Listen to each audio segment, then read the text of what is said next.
Scaffold या walkways के रूप में सीढ़ी का उपयोग नहीं करना चाहिए। सीढ़ी की ऊंचाई और आधार का अनुपात 1:4 से कम या ज्यादा नहीं होना चाहिए। रेल वैगन और ट्रक के लिए तारपोलिन कवर। आमतौर पर देखा गया है कि रेलवे का सामान ढकने के समय दुर्घटना होती है। इस प्रकार की दुर्घटनाओं को दूर करने के लिए सर्वप्रथम हमको उस डिजाइन स्टेज से सोचना चाहिए तथा ऐसे प्लेटफॉर्म बनाने चाहिए जिसके उपयोग से ऊंचाई से गिरने का खतरा खत्म हो जाए तथा आने जाने का रास्ता सही हो। सेफ्टी हार्नेस को लगाने के लिए लाइफ लाइन हो। तारपोलिन कवर करने से पहले व्हील चौक का उपयोग करना चाहिए तथा ट्रक की चाबी सिक्योरिटी के पास दे देनी चाहिए ताकि कोई गाड़ी स्टार्ट न कर सके।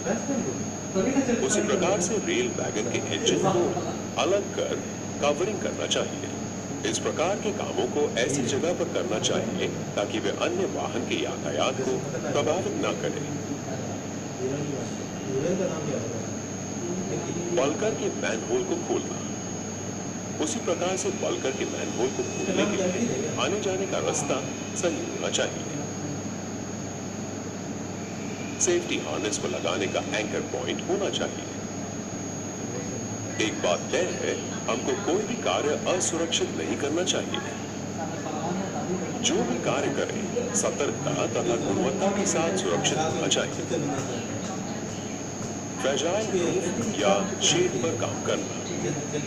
फ्रेजाइल रूफ में कार्य करने से पहले आने जाने का रास्ता सुनिश्चित करें तथा वर्क एक्सपीरियंस सुपरवाइजर तथा वर्क परमिट लेने के बाद शुरुआत करें। फॉल अरेस्टर लाइफलाइन और सेफ्टी नेट का उपयोग आवश्यकता के अनुसार करें। JSA में ये सभी चीजें आ जानी चाहिए। अगर जरूरत पड़े तो छत के नीचे स्कैफोल्डिंग तथा वर्क प्लेटफॉर्म का उपयोग करना चाहिए।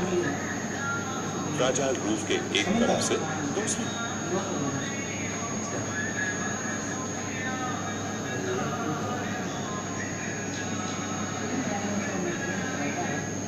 तरफ जाने के लिए हमेशा क्राउलिंग बोर्ड का उपयोग करना चाहिए। इन सभी चीजों का डिजाइन शुरुआती स्टेज में करने से भविष्य में रूफ शीट मेंटेनेंस या रिप्लेसमेंट के समय उचित सेफ्टी और सावधानी ले सकते हैं।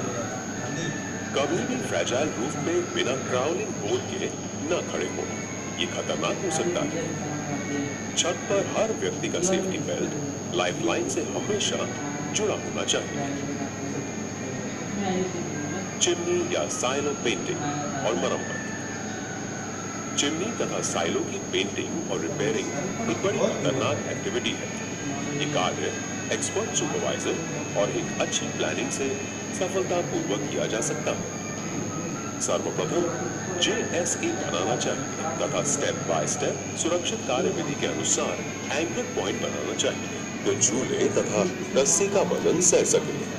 कार्य पद्धति व स्ट्रक्चर तथा कंक्रीट एक्सपर्ट से प्रमाणित करवाना चाहिए तथा थर्ड पार्टी एक्सपर्ट की सहायता भी ले सकते हैं। मैन लिफ्ट या वर्किंग प्लेटफॉर्म की स्टेबिलिटी भी कॉम्पिटेंट पर्सन से चेक करवाना चाहिए। टावर इरेक्शन या रोप स्ट्रिंगिंग। अक्सर देखा गया है कि टावर इरेक्शन के समय दुर्घटना होती है, इसलिए टावर इरेक्शन करते समय फॉल प्रोटेक्शन, लाइफलाइन और फुल बॉडी हार्नेस का उपयोग किया जाना चाहिए। हमारा प्रत्येक कदम ऊंचाई पर सुरक्षित होना चाहिए। अगर हम लाइफलाइन और फॉल अरेस्टर का सही उपयोग करते हैं तो ऊंचाई से गिरने के खतरे खत्म हो जाते हैं। रोप स्ट्रिंगिंग करते समय अक्सर देखा गया है कि गांव के बच्चे उसको पकड़ लेते हैं तथा ऊंचाई पर पहुंच जाते हैं, जिससे दुर्घटना का कारण बनता है। ऐसे अनाधिकृत प्रवेश रोकने के लिए कार्यस्थल पर बैरिकेडिंग की जानी चाहिए। स्ट्रिंगिंग करते समय ऊंचाई पर तथा एक टावर से दूसरे टावर के बीच सुपरवाइजर होना चाहिए जो स्ट्रिंगिंग का क्लियरेंस देगा। इस प्रकार के कार्य में हम वॉकी टॉकी का उपयोग कर सकते हैं। स्टेप 4, कार्य का सही तरीके से अमल। ऊंचाई पर लिए जाने वाले कोई भी कार्य परमिट से अधिकृत किया जाना चाहिए। साइट काम करने के लिए सुरक्षित है, ये सुनिश्चित करने के बाद ही सुपरवाइजर को परमिट जारी करना चाहिए। परमिट जारी करने के लिए साइट सुपरवाइजर जिम्मेदार रहेगा। अटेंडेंट काम शुरू करने से पहले परमिट एक्सेप्ट करेगा और परमिट की आवश्यकता के साथ अनुपालन करेगा। परमिट ऑथराइजेशन के पहले ये सुनिश्चित करना आवश्यक है कि जो भी व्यक्ति को काम के लिए शामिल किया हो वह स्वास्थ्य मुद्दों से, ऊंचाई भय या किसी अन्य बीमारी जो व्यक्ति को ऊंचाई पर काम करने से रोके, उन सभी चीजों से मुक्त हो। स्टेप 5, प्रशिक्षण। ऊंचाई पर काम कर रहे कर्मचारियों को फॉल प्रोटेक्शन उपकरण के उपयोग के बारे में शुरू में व्यवहारिक प्रशिक्षण दिया जाना चाहिए। साइट को बचाव दल के लिए सदस्यों की पहचान करनी चाहिए और बचाव दल के सदस्यों को उचित व्यवहारिक प्रशिक्षण प्रदान हो, ये सुनिश्चित करना जरूरी है।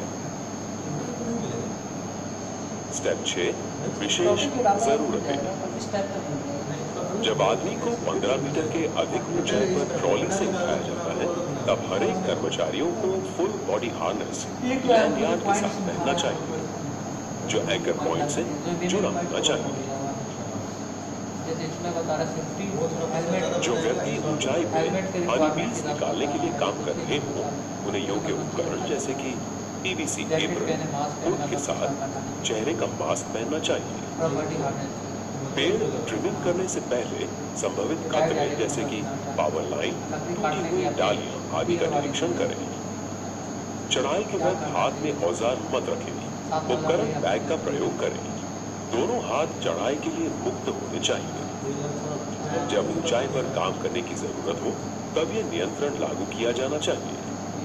ऊंचाई के कार्य में जुड़े खतरों को दूर करें। अन्य आवश्यक व्यक्तिगत सुरक्षा उपकरण का प्रयोग करें, जैसे कि फुल बॉडी हार्नेस। आपातकालीन तैयारी। कई बार लोग सेफ्टी बेल्ट के कारण गिरने से तो बच जाते हैं, पर सही समय पर रेस्क्यू नहीं होने के कारण शरीर पर दूसरी जगह पर दबाव के कारण पूरी तरह घायल हो जाते हैं या फिर उसमें जान भी चली जाती है।